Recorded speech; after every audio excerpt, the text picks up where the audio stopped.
Hello students, good morning. Here we'll discuss very important topic phonology. We have already discussed this topic, but here once again I'm repeating the topic in different way so that you'll be able to understand the concept. As we all know that phonology is the branch of linguistics that studies the systematic organization of sounds in a language. So that's a branch of linguistics and that studies phonology. Logy is a study. So that phonology studies the systematic organization of sound, right? That systematic organization of sounds, we'll see how. It focuses on the abstract mental system of sound patterns and the rules that govern how sounds are used to distinguish meaning, right? Very important, and this is phonology actually, because phonology focuses on the abstract mental system of sound, right? Which cannot be fully explained through diagram like in phonetics. That's when we talk about phonetics. So then I tell you that how p is pronounced, right? How b sound is produced. So that's organs of speech we study, right? So here we'll talk about for example p sound, right? So here I will tell you that when p, so that both bilabial they join, right? And then p is created. Similarly b is created because both are bilabial, right? But the difference between p and b, so for p here puff of air, right? In case of p, puff of air is created, and in case of b, no puff, right?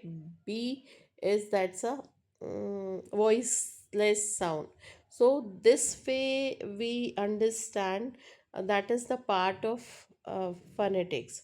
But when we talk about uh, phonology, so that is the mental that's the abstract mental system of sound patterns where your mind when you were kid, right? So your mother must have told you that when in the beginning before coming to formal education, then your mother taught you alphabets English. If I talk about English, first of all, let me uh, uh, clear you that the difference between phonetics and phonology is, so that's the phonetics. And phonetics is the common general study of human language, right? How sounds are produced, how this of the mechanism, what's the mechanism of flow of air, how air comes and then it touches, it comes from vocal cords, and then articulators take different place where we have learned that manner of articulation and place of articulation, how tip of tongue touches uh, to uh, lower teeth ridge or upper teeth ridge or something, what's the position of tongue, what's the position of lips and upper teeth and lower teeth, something like this. That's all we discussed in phonetics. And so when your mother taught you in the beginning, so then that's a human language actually. She taught you that's a speak p. So that's a when she teaches this way, that's put your lips together and speak b. So then very beginning when you were very small kid, like 0 or 1 year 2 year kid, so then through lip movement we understand, a child understand the language, right? So that is not brain, because at that time its brain is not activated. The child just understands the sound. He listens, of course he listens, and then he notices lip movement, and then through lip movement he understand, and speaks Hindi, in our Hindi language, bua. Why? Because that's a oral sound, and that's very easy to understand. So that through lip movements, through imitation, child learns a language. That is the phonetics, of course, because mother is teaching how to speak, right? But then, as he grows, so then mother teaches one word, say, uh, mera. So he it speaks mera, right? Then mother says, uh, see, bye bye. So that's an English word, but then he say bye bye because it's also very easy. So he say bye, right? He say, okay, आना, आना. तो वो एक साथ दो words को join करके कहता है आना. So this is Hindi term, right? Now mother is very much specific to phonology. Phonology is a specific study of a sound, like that is very language to language. So suppose if you suppose you born in Hindi family, so that mother will teach you Hindi. And suppose you born in Tamil, Russian, in family, that is the family where uh, specific language is spoken. Some speak Hindi, some speak Marathi, Tamil, so that language is taught by parents, by relatives, and before formal situation. So that is the phonology, right? Why? Because a specific language is being taught to you. So the same words what mother knows, and she teach is teaching the same, right? So that is phonology, because you are learning a specific language. So here, of course, phonetics is also used. Why? Because mother is telling about articulators, about uh, words and all.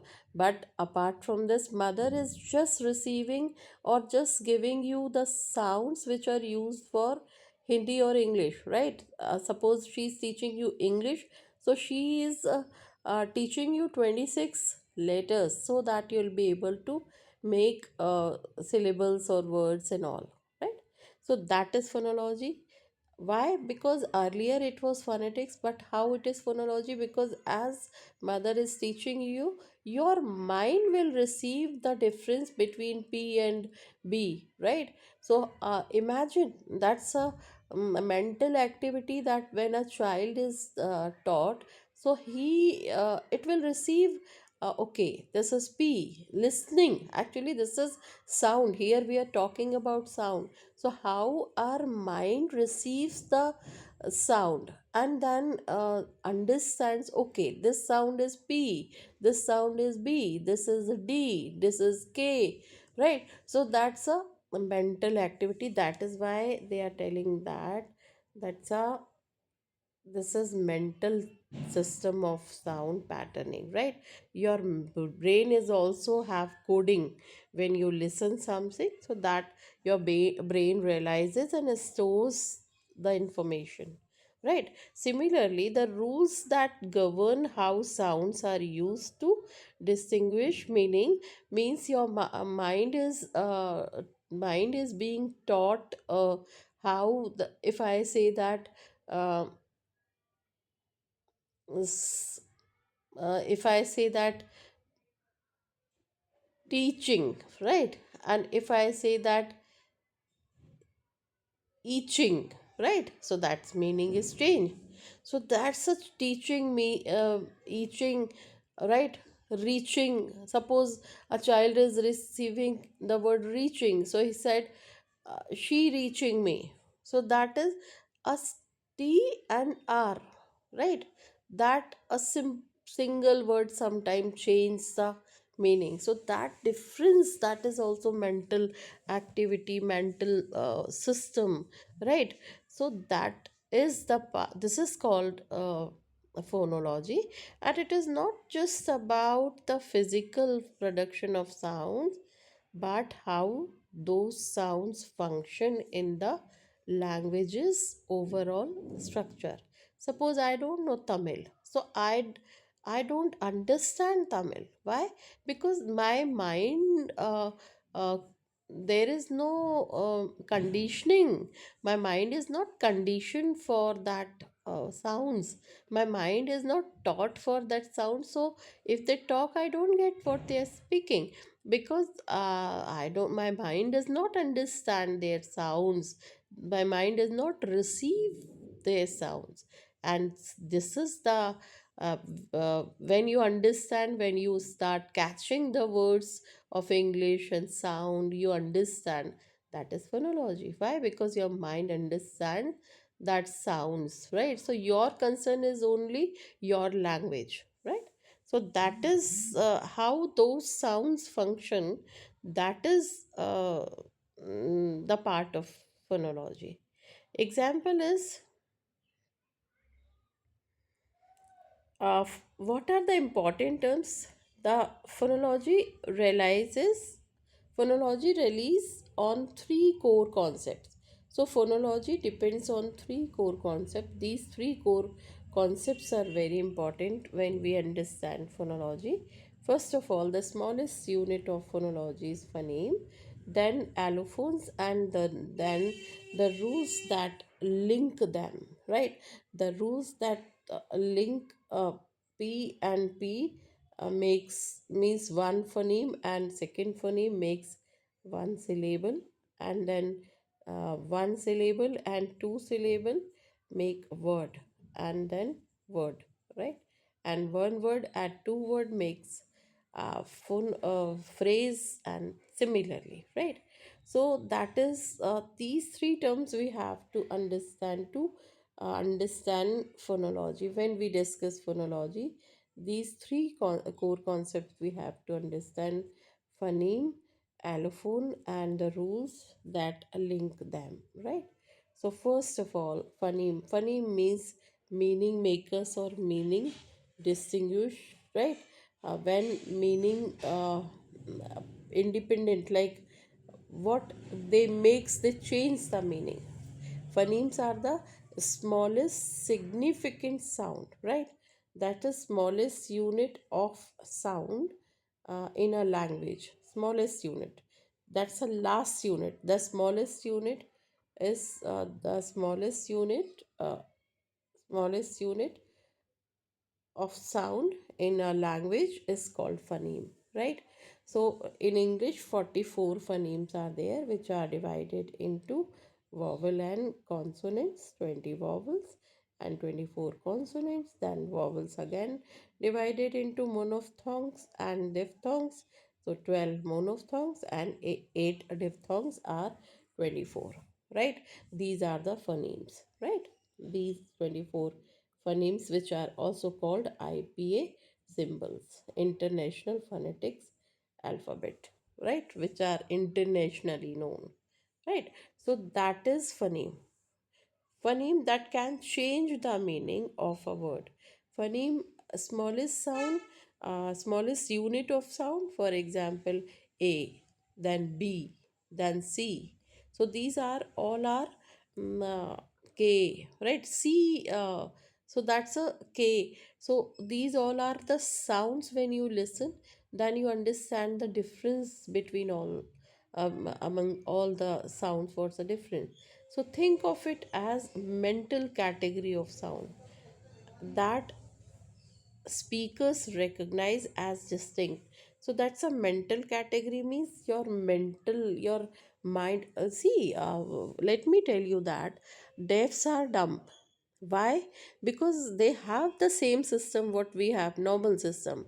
But why deafs? Because deafs cannot be able to understand, receive the sound because of their eardrum or something. I don't know technically what's how to explain, but yes, because of this they don't receive the sound, and that's why it does not reach to the brain, and that's why they are not able to speak. So that is brain is very important, because our brain receives the words, right? So that is why they are telling that it's a mental category where our brain receives different sound and then stores as a phoneme in our mind. 44 phonemes are stored, right? So that is very important. And then speakers recognize as distinct. We understand why, because we speak English. So we understand the distinction between all 40 distinction. 44 sound words are distinction, right? So phonemes are written between slashes, you know that. I have taught in the class, phonemes are written in the slashes, right? So how first concept we have to understand, that's a minimal pair. Minimal pair means the words, minimal pair, first of all, minimal pair means just a phoneme, a single phoneme, a single phoneme. I'm writing it again clearly. Just a single phoneme, just a single phoneme changes the meaning, the meaning. That is minimal pair. One single phoneme, if you change, then meaning will be changed. If you change one phoneme, then meaning will be changed, is called minimal pair, right? So let us understand what is minimal pair. That is, for example, here they are talking about pin and bin, right? See, and pin and bin. You just have to understand pin and bin, right? So the words pin and bin differ by only one sound, P and B. I told you, just one single sound changes the meaning.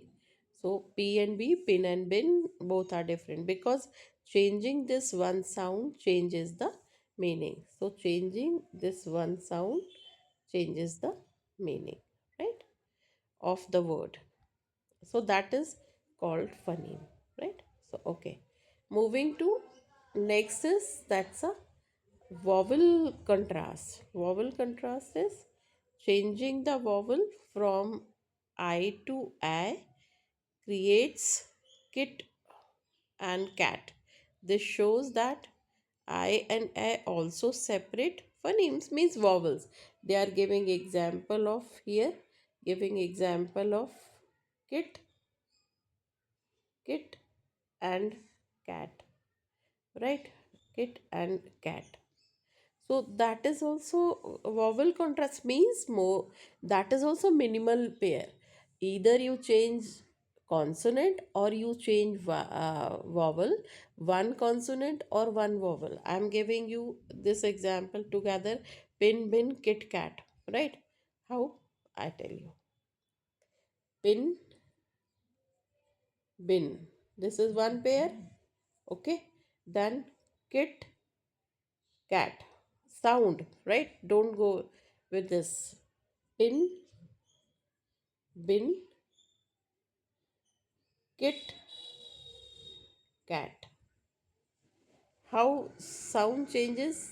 See, pin, sorry, wait a minute. Pin, bin, kit, cat. How? I tell you. That's a pin and bin change the sound. Here, if you translate, that's a kit and cat. Kit and cat.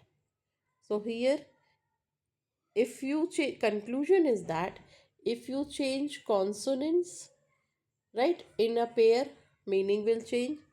If you change, if you change vowel in a pair, then meaning will change. This way you understand, okay. Now moving to next concept, that's a allophones. Allophones means the contextual variants. Allophones means the contextual variance. I'm sorry, wait a minute, it's a problem. Okay, wait a minute. Yeah, that is uh, allophones is a different contextual variance. Contextual variance means an allophone is a different physical pronunciation of the same phoneme, right? How? What they are saying that that's the allophone is a different physical pronunciation, right? Physical pronunciation of same phoneme. In a simple language, phoneme is different sounds of a same phoneme, right? Okay. Sorry, allophones is the different sounds of a same phoneme. Changing an allophone does not change the meaning, this is the condition. Sounds may be different, but then meaning does not change. Keep in mind, meaning does not change, right, of a word, because native speakers hear them as the same sound. Allophones are written in square brackets. Please take care. Allophones are written in square bracket, right? And what they say that natives understand them, hear them as same. So example is phoneme, suppose T. This is the phoneme, okay? And aspirated and unaspirated. Here we have to discuss aspirated and unaspirated. If we say top, right? So top in the beginning, that's a top, right? So that is top, right? So this H sound will be produced because of puff of air, puff of air. And here, in case of stop, T comes after S, right? And that is why here that is unaspirated sound. Means there is no puff of air. Puff of air. No puff of air in the case of stop. Okay. So what's the explanation? When the T sound starts a word, then when the T sound starts the word, it is pronounced with puff of air, right? We have to make puff of air, aspiration. When it follows as S sound, the puff of air is absent. But then in case of, right, another word, in case of stop, so here another condition is that when it uh, when right, so that is there. And when it follows an S sound in case of stop, right? So here T is followed by S sound. Then the puff of air is absent, and then in here for this T sound, no puff of air, no puff of air, right? Okay. Now, these two pronunciations are allophones. Why? Because in case of top and in case of stop, in both the cases, here that T and that T, right? Here in both these are the allophones. Why? Because here puff of air is made, and here no puff of air. Why? Because of this S sound, right? So same they are talking about, that these two pronunciations are allophones. Puff banega to T sound, right? Top top, so your puff is in your oral part, and stop, no puff, right, are completely predictable based on where they appear, right? So this is called allophones, okay? So this is allophones we have discussed now. This is allophone. Okay. Now moving further, and that is phonological rules. Right in the beginning, let me remind you that they talked about three things. They say that it focus right on this, and they have given the three core concepts here. Right, that's a three core concept which two we have discussed. Phoneme, phoneme is that's a smallest right sound, smallest unit of sound is phoneme. Then allophones, allophones is different variation of same sound, same phoneme.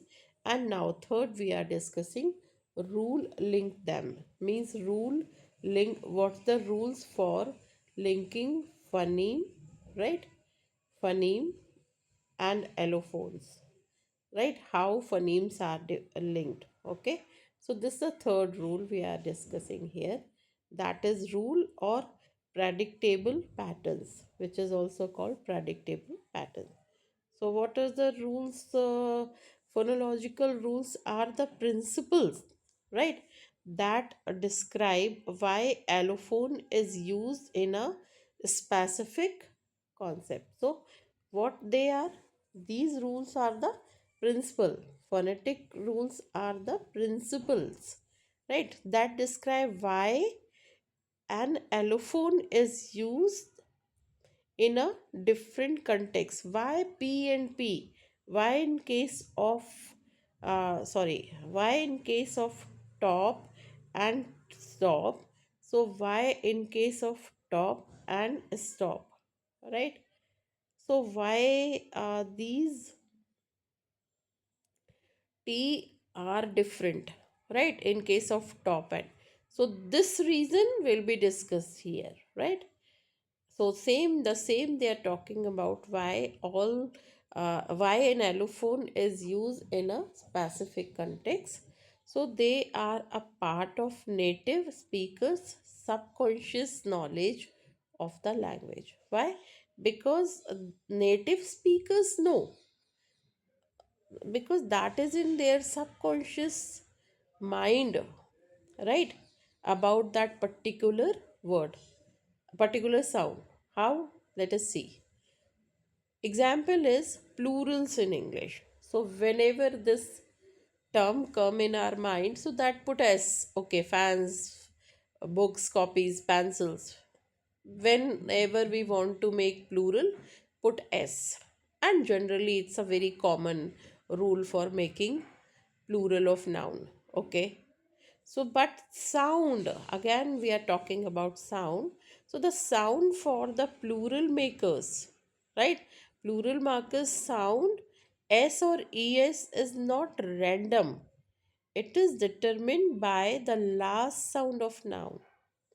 What they are saying that the sound of plural marker S or ES is not random. On the contrary, it is determined by last sound of the noun. Last sound is very important. For example, every time they have given this example, cat, dogs, and that is horses. Third example is not given here. Okay, I am giving you horses, horse.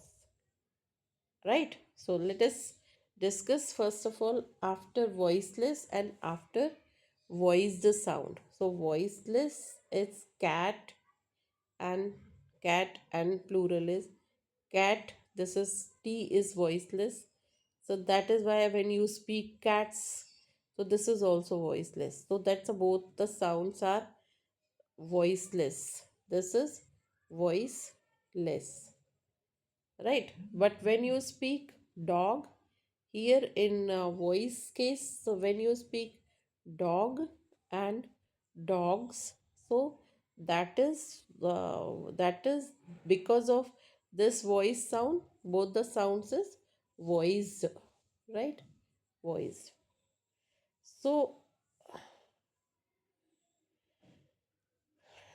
This is an example of assimilation where one sound becomes more like its neighbor, right? So that is because S is voiceless, so a whole cats is voiceless. Because G is voice, so that's plural of dogs is voice. This is rule, plural rule, right? Now, next is core definition and focus, right? So what is the core definition? So that's a definition of phonology. Phonology is the study of system and patterns. That's a study of system and patterns of sound that function in a given language to encoding meaning. Very important. That's a study of system and pattern. Study of system and pattern of sounds. What's the system of sound? What's the pattern of sound? One system and pattern, right? Any system or any pattern of sound is ready, then how they function in a given language to encoding meaning, means how they change the meaning, is called phonology. Abstract versus physical, it deals with the abstract mental representation. That is why we face problem, because it cannot be fully explained through examples. That's a mental process, abstract mental representation, right, of sounds, the language knowledge, rather than the concrete physical articulation. That is not just physical articulation, which is phonetics, right?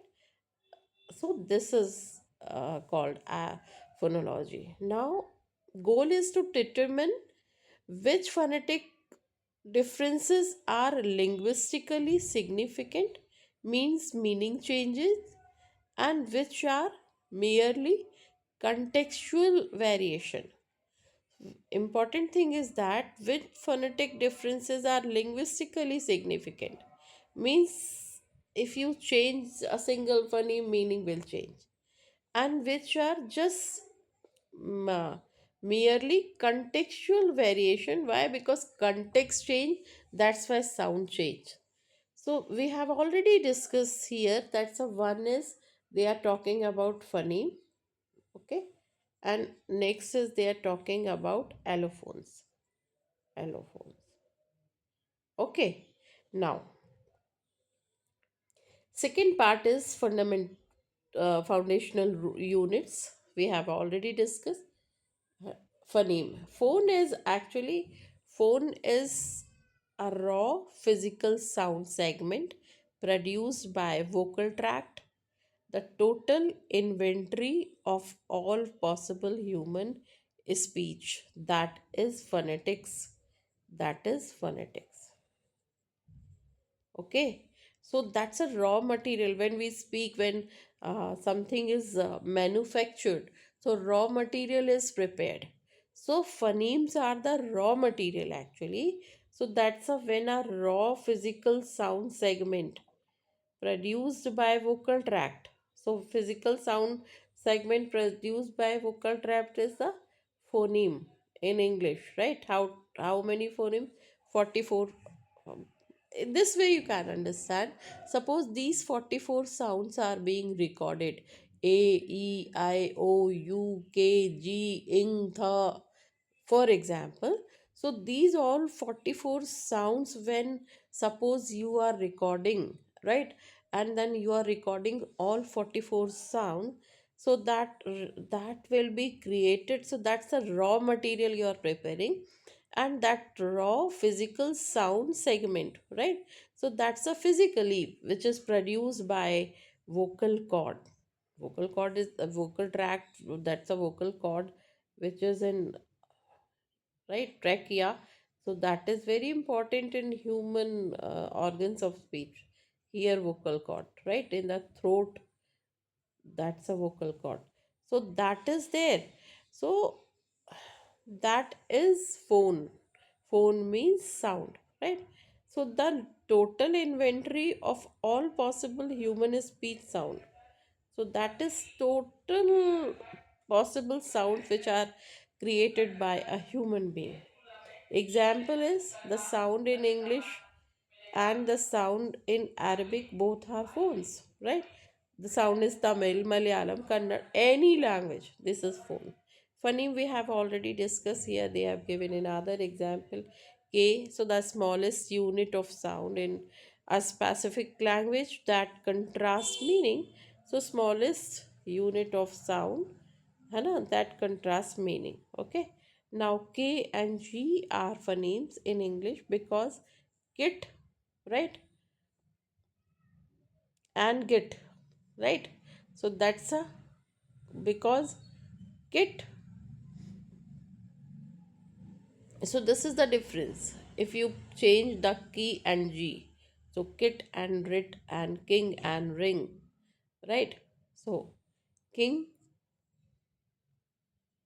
or king and ring. So here king and ring. So here just one sound changes. That's K, and which is called minimal pair. We have already discussed. So through minimal pair we can understand phoneme. Now allophone we have already discussed. This is being repeated. Allophone is the non-meaning distinguishing phoneme. Important. Meaning should not be changed. Distinguishing phoneme, phonetics variant in of a phoneme. Allophones of the same phoneme are in complementary distribution. The allophones are actually complementary distribution. They never occur in the exact same environment. So they never occur in the same environment means uh, they have position. For example, allophones, if we talk, so then when a word starts with one uh, one suppose K, right? So K in key and then K in sky. This is the description. Here I am describing K in key and K in sky. Right? So position is changed in both the time. Here that's a K comes in the beginning, here K in the middle. So that is why environment, because after K here E sound.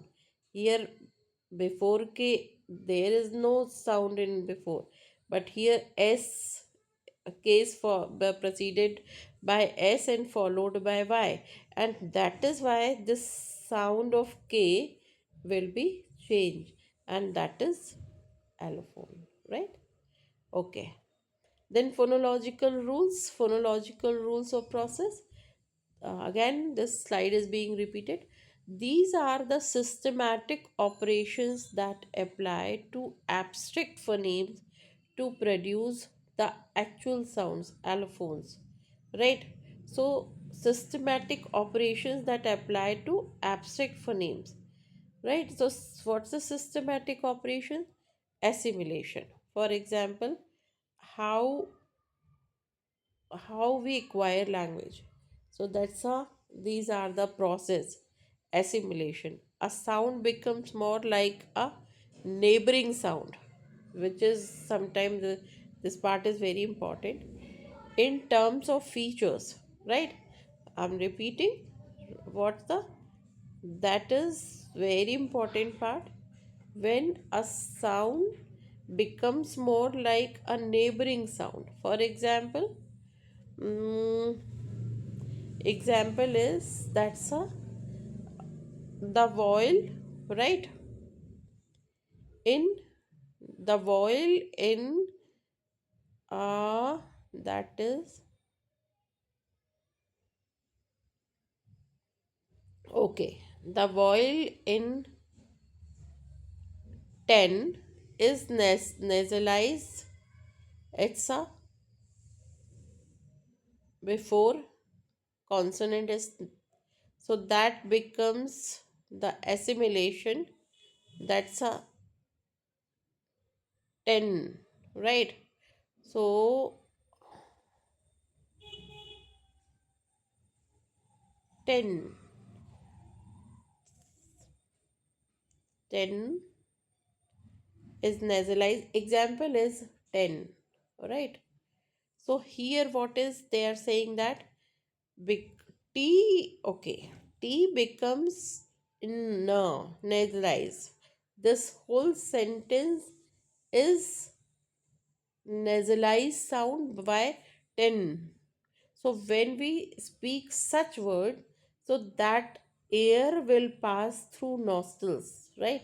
Air will pass through nostrils when we speak 10. So then air goes, right? And here 10. So when we say 10, so our this part mouth is closed, right? 10, and air passes through nostril, and that is why this is this becomes nasalized sound, and this process is called assimilation. Okay, now next, dissimilation, opposite to assimilation. Two similar sounds in a word become less alike, making pronunciation easier, less common. The word chimney is historical chim, right? With two N sounds, but first N dissimilate to M. Chimney, right? Chimney, right? M for ease of articulation, right? So that is how, that's a, but the first N dissimulates to M, right? For ease of articulation, or how we condemn, right? Another example, then I explain this example. First, let me give a condemn, condemn, condemn, column, right? Column, column. So, column, hmm? So that what is assimilated here? That sound is assimilated. Column, condemn, right? So here condemn, no, column, no, that is dissimilate, right? Sorry, not assimilate, dissimilate. How? Similarly, they are giving example of chimney, right? So that's a chimney, chimney. So here chimney, right? So what they are saying, that the same example, that's a chimney. So here chim,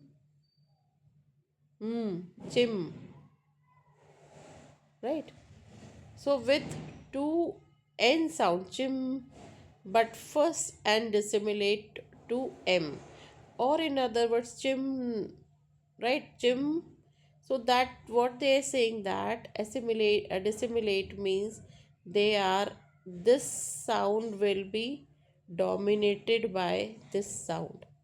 Domination. I, instead of these example, what I gave you, condemn, right? Condemn, so that's a condemn, right? So this sound is dissimilate. If I say that, I gave you example of condemn, column, right? Column. So column, that's a N sound is not spoken. Why? Because this is dissimilate. This is called dissimilate. Then deletion, dissimilate or join. Now deletion or elision, right? A sound is removed, right? Deleted. The middle vowel in police, middle vowel in police is often deleted in fast speech, becomes police. So that when you say I talk police, right? I talk police, so it, this sounds, that's a, I talk police, I talk police, no, I talk police. So that's that police, like little gap, this gap, and this police. So that negligible sound, right?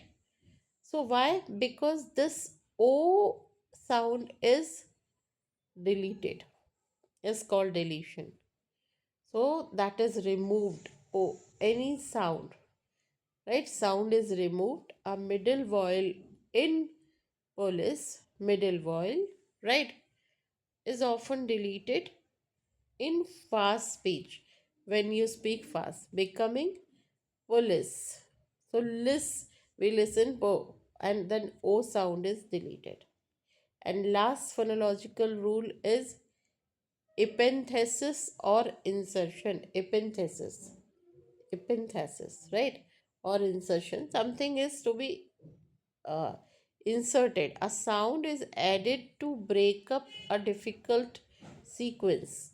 As it too difficult. This is added to difficult sentence, for example. So that's a sentence vowel E, right? Not E, actually O is inserted. For example, if I say that inserted ed, id, ed, right?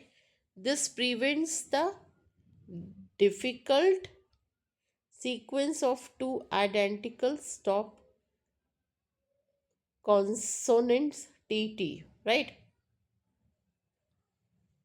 Example they haven't given. I tell you example. Uh, very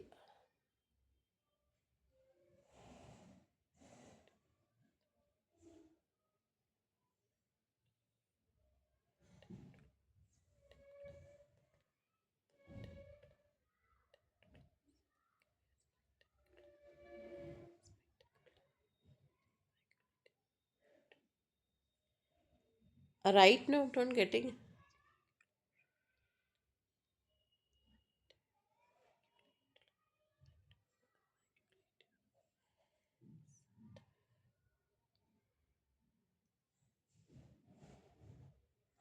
Uh, you can take example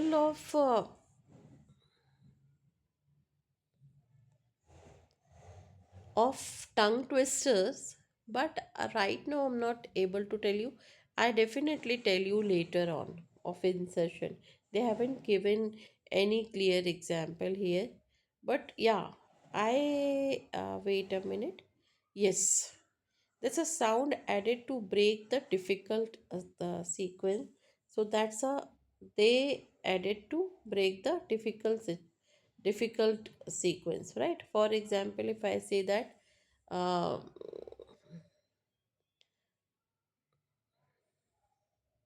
beloved principle, right? So beloved principle, sorry, beloved. So we say that beloved, beloved, beloved. It becomes id, right? Beloved principle, right? So that is insertion because we have added I sound. I'll give you another example. Right now I'm not able to give you proper example. Okay, now moving to suprasegmental phonology, which is also called prosody, right? Prosody. What is suprasegmental? This is the study of features that extend over more than single sound, right? So till now we have talked about single sound, but that is more than, that's a study features that extend over than a single sound. So that is not single sound. That is also talk about another aspects of sound, such as syllable, words, and sentences, right? So that's a syllable structure. That is also called phonotactics, syllable structure. Okay. So what's the rules governing which sounds can combine, right? And where they can appear in a syllable. which sound, because in English, I tell you that in English stress, so that C, right? This is the C and V, then CC. This structure is rare. There are some few words which in which we use this pattern, right? Similarly, SPL. So then a splash, right? Or splendid, right? So these again, this pattern CCC, I'm writing from the dark ink. That's a CC and C. This is very, CCC is consonant, CCC. So this is rare structure, and here they talk about syllable structure, or that is called phonotactics, the rules governing which sounds can combine and where they can appear in syllable, right? So there is no word which is started from KH in English, but KH in Hindi, that according to Hindi phonology, KH, many words can start with KH, right? Khare, right? Kheer. But here in English, this combination does not allowed, right? For example, so this rule, here we talk about syllable structure. That's how syllable can be structured, or the rules governing which sounds can combine and where they can appear in a syllable. For example, they are giving example, that's in English words can start with str, right? In English, right? In a street, streak, right? But not t. Word cannot start with tsr. No. So that's the English phonology. Phonology of English dictates this legal arrangement. So what this is, they say that this combination in English, this combination allowed, but in English this combination is not allowed. In Hindi this combination KH is allowed, but in English this combination is not allowed. This is called phonotactics or syllable structure. Then stress, the emphasis placed on syllable, right? That is, stress can be phonemic, meaning distinguish. For example, how to speak. For example, if we say that, that's a convict, right? So when you say that convict, this is convict, right? So con, when you stress mark is on con, so that's a con. And here in case of another sound, that's a convict, right? So here stress mark is on vict. One is con and here vict, so meaning will be changed, because here your focus is on vict, here your focus is on con. So that is convict, and that is, convict is a prisoner, and here you have to accept your mistake, so that's a verbal form when you focus on vict. And when you focus on con, so that is prisoner, that's a noun form.